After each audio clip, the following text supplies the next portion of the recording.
फुलवार भरेल प्रीतही आपली भाग 12. सकाळी सकाळी वीर फ्रेश होऊन खाली निघून आला. तो खाली आला तेव्हा अक्षिता रूममधून बाहेर येताना त्याला दिसली. त्याचं सहजच तिच्याकडे लक्ष गेलं. ती मात्र आपले पुढे आलेले केस कानामागे सारत केसांना क्लचर लावत खाली येत होती. आज तिने ऑरेंज कलरचा कुर्ता आणि त्यावर व्हाईट कलरची लेगिन्स घातली होती. आज ती खूप सुंदर दिसत होती. त्याची तर तिच्यावरून नजरच हटत नव्हती. वीर वीर 2-3 वेळा त्याच्या कानावर आवाज आला आणि तो भानावर आला. त्याची नजर हटवत बोलला, एवढं काय बघतोयस की मी 2 वेळा आवाज दिला तरीही तुझं लक्ष नव्हतं. पार्वती त्याच्याकडे बघत बोलल्या. वीर, तुझी तब्येत बरी आहे ना? नाही म्हणजे तू आज रोजपेक्षा काहीतरी वेगळा दिसतोयस. प्रकाशराव त्याच्या चेहऱ्यावरची स्माईल बघत बोलले. मी ठीक आहे. तो प्रकाशरावांसोबत हसतच बोलला आणि प्रकाशरावांना धक्का बसला. दादा, तू नक्की ठीक आहेस ना? पिहू, मी आत्ताच तर सांगितलं ना की मी ठीक आहे, वीर पिहूला म्हणाला.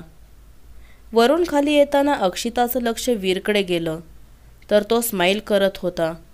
हे बघून अक्षितालाही बरं वाटलं. पण रात्रीची अचानक उडालेली धांदल बघून तिला त्याच्यासमोर कसं जायचं हा प्रश्न उभा राहिला होता. तरीही ती लगबगीने पायऱ्या उतरून खाली आली. आजी, मी निघते, असं म्हणून अक्षिता वीरकडे दुर्लक्ष करून बाहेर जाऊ लागली.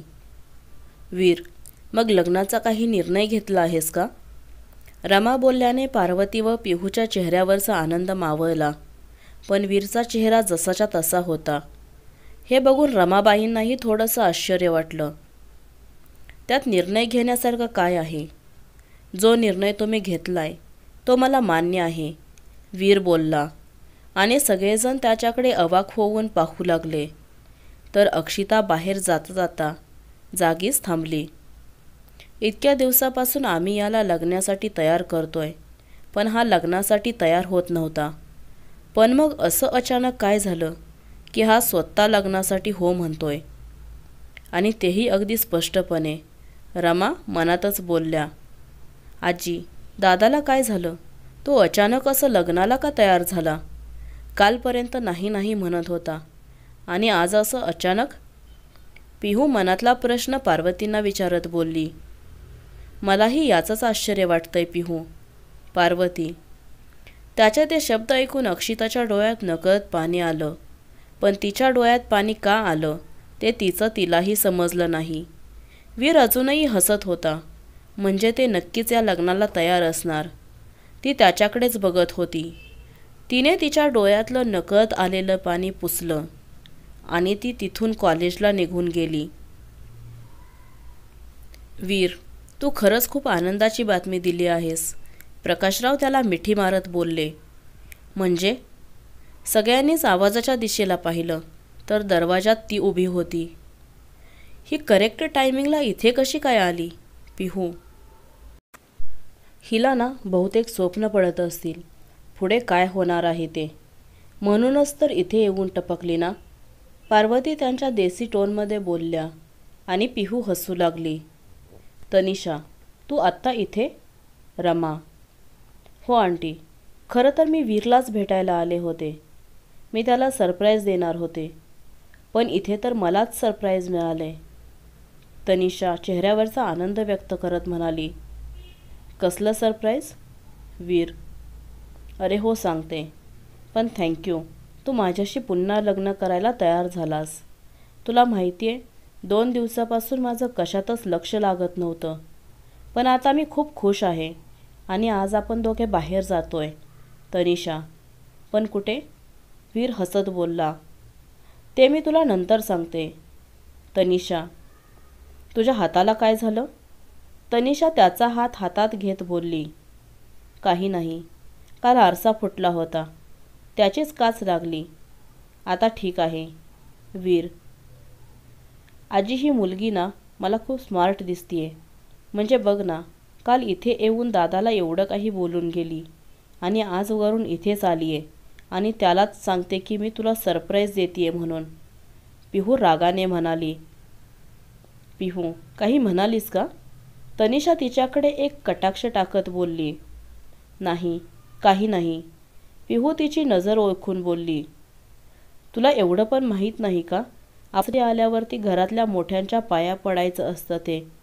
पार्वती बोलल्या आणि पिहू गालात हसू लागली. तर रमाच्या चेहऱ्यावर राग दिसू लागला. पडते, तनिषा बोलली आणि ती पार्वतींच्या, प्रकाशरावांच्या व रमाबाईंच्या पाया पडली. वीर, जाऊया का आपण? तनिषा वीरला म्हणाली. हो, 2 मिनिट थांब, मी लगेच आलो. असं म्हणून वीर त्याच्या रूममध्ये निघून गेला. पार्वती आणि पिहूही तिथून निघून गेले. प्रकाशरावही बाहेर निघून गेले. आंटी, मॉमला तुम्हाला भेटायचं होतं. तसं तर ती इथेच येणार होती, पण परत तीच म्हणाली की आम्ही दोघी बाहेरच भेटतो म्हणून. तनिषा, ठीक आहे, मी बोलते. रमा तनिषाला म्हणाल्या. आज खूपच खुश दिसतेस. रमा, हो आंटी, म्हणजे मला वाटलंच नव्हतं की वीर कधी माझ्यासोबत लग्न करायला तयार होईल. पण आता तो माझ्याशी लग्न करायला तयार आहे. आणि तुम्ही बघितलं किती खुश होता तो. आधी मला बघितलं की त्याच्या चेहऱ्यावरची स्माईल गायब व्हायची आणि आज तो माझ्याशी हसून बोलला. तनिषा, तू म्हणतेस ते अगदी बरोबर आहे, पण त्या बोलता बोलता मध्येच थांबल्या. पण काय आंटी? तनिषा, पण हा असा अचानक लग्नाला का तयार झाला? काल तर त्याने त्याच्या रूममधला आरसा फोडला होता. त्याच्यामुळे त्याने त्याच्या स्वतःच्या हातालाही जखम करून घेतली होती. आणि आज त्याने स्वतः सांगितलं की तो लग्नासाठी तयार आहे म्हणून. रमा काळजीने म्हणाल्या. ते काही का असेना आंटी, मला त्याच्याने काहीच फरक पडत नाही. वीर तर माझ्यासोबत लाईफटाईमसाठी हवा आहे आणि त्याच्यासाठी तर आपण हे सगळं केलं ना. तनिषा, आणि आता तुझी तीही इच्छा पूर्ण होणार. लवकरच वीर तुझा लाईफ पार्टनर असेल. रमा, हो, पण आजींना माझ्याशी नेमका काय प्रॉब्लेम आहे ना तेच कळत नाही. जेव्हा पण मी घरात येते ना तेव्हा सतत माझ्याशी काही ना काही वाकडं बोलतच असतात. त्यांना सोबत द्यायला पिहूही असतेच आणि त्याच्यामुळे माझा पूर्ण मूड खराब होऊन जातो. आणि आज तर काय, मी पाया पडले नाही म्हणून त्या मला बोलल्या. कधी कधी लक्षात नाही राहत पाया पडायचं. मी या घरात कधीच आले नसते, पण वीरच्या प्रेमासाठी मी हे सगळं सहन करते आणि त्याच्यासाठीच करत राहणार, कारण वीर फक्त माझा आहे. आणि वीरने जी आनंदाची बातमी दिली ना ती ऐकून तर मी सगळ्याचा राग विसरूनच गेले होते. Tanisha, don't worry my daughter in law, लवकरच तुझ्या सगळ्या इच्छा पूर्ण होतील. Rama, I hope so aunty. आता या लग्नात कोणतेही प्रॉब्लेम्स नकोत.